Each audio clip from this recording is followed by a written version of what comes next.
जो बच्चे हरियाणा गवर्नमेंट में सरकारी नौकरी के लिए तैयारी कर रहे हैं, सभी को पता है आजकल एक हरियाणा गवर्नमेंट में सीईटी यानी कि कॉमन एंट्रेंस टेस्ट,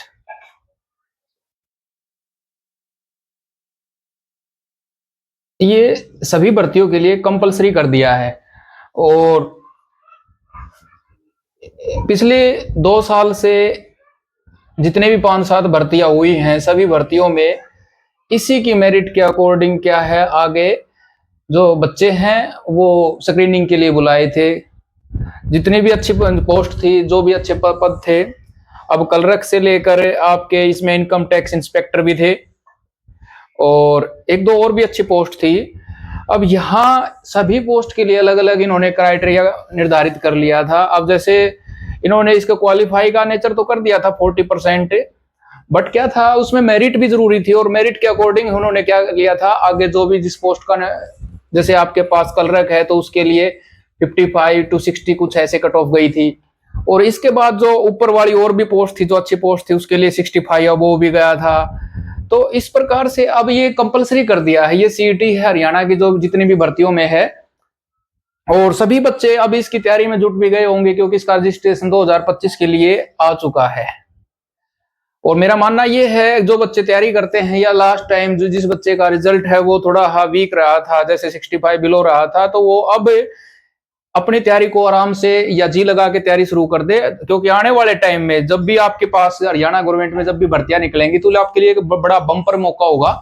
और जैसे क्या होता है, स्टार्ट में जब भी कोई नई स्कीम आती है तो जो बच्चा उसका लाभ उठा लेगा तो वो बच्चा आराम से कामयाबी हासिल कर लेगा। लेकिन धीरे धीरे जब अब ये सेकंड टाइम होगा सीईटी, अगर इसके बाद ऐसे ये बढ़ता रहा तो एक टाइम ऐसा आएगा जैसे 5 या ज्यादा बार हो चुका होगा, 5 या इससे ज्यादा हो चुका होगा, तो यहाँ जो कैंडिडेट की संख्या है, जो एलिजिबल कैंडिडेट की संख्या बढ़ जाएगी और जो पोस्ट है वो आपकी कम हो जाएंगी। तो इससे क्या फर्क पड़ेगा, इससे आपकी जो कंपटीशन है या जो कट ऑफ है वो काफी हाई हो जाएगा, जिससे आपको नौकरी लगने का जो है और ज्यादा मेहनत करनी पड़ेगी। तो यहाँ बस आपके पास ये गोल्डन चांस इस बार। और तो मेरा मानना यही है, जो बच्चा तैयारी करे तो ढंग से तैयारी करे, एक टारगेट बना के लेके चले। हमें जैसे 85 का स्कोर करना ही है, अब 85 का टारगेट लेके चलोगे तब आप 77 या इससे अबव आप अचीव कर सकेंगे। और इससे आपको मैं तो यही कहूंगा, आपको एक अच्छी मतलब पोस्ट के लिए आपको बुलावा आएगा और इससे आप स्क्रीनिंग में भी एक अच्छा रिजल्ट देकर आराम से आप अपनी लाइफ को सेट कर सकते हैं। और अब क्या है, बहुत सारे बच्चे क्या होते हैं, जैसे हिंदी है, इंग्लिश है या हरियाणा जीके है, सभी बच्चे अलग अलग बुक्स पढ़ते हैं।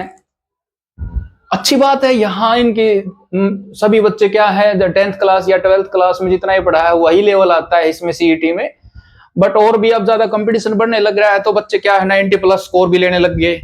तो वहां से क्या आता है, आपको और भी ज्यादा मेहनत करनी पड़ेगी और एक अच्छी पब्लिकेशन की बुक लेके चलो। और मैं तो यही कहूंगा, आप एनसीईआरटी की बुक है वही पढ़े सभी बच्चे। एनसीईआरटी का एक तो आपको वहां कोई एरर की संभावना नहीं होती, दूसरा क्या है उसके अंदर आपका सारा सिलेबस कवर हो जाता है।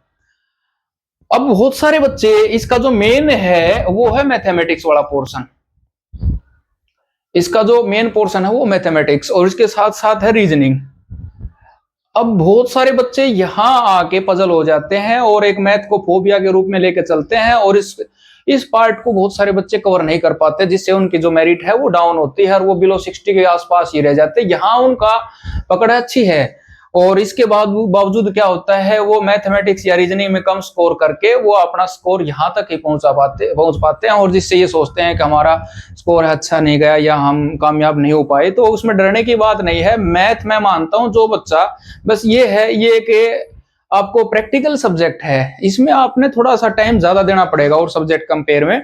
और अगर आप लोग स्टार्ट में, अगर जिसे एक जो बच्चा इसमें 1 घंटा देता है वो 2 घंटा देना स्टार्ट कर देगा 2 या 3 महीने तक के, ठीक है ना, तो उसके बाद इसमें पढ़ने में मजा आएगा, इंटरेस्ट आएगा और वो क्या है फिर उसको धीरे धीरे 1 घंटे की भी आवश्यकता नहीं होगी।